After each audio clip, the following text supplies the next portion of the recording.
Beaucoup de personnes s'inquiètent du devenir financier de ses proches après son décès. Se pose ainsi la question des droits de succession.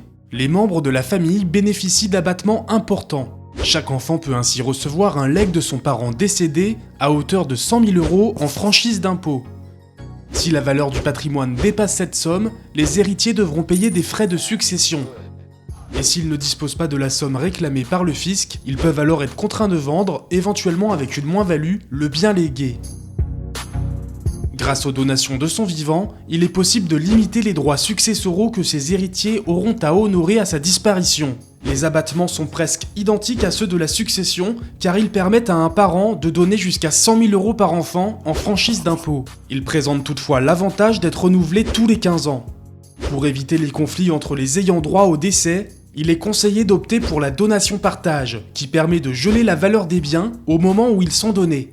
De cette façon, il n'y a pas de risque de recalcul lors de la succession et donc de potentielles indemnités à verser aux héritiers pénalisés.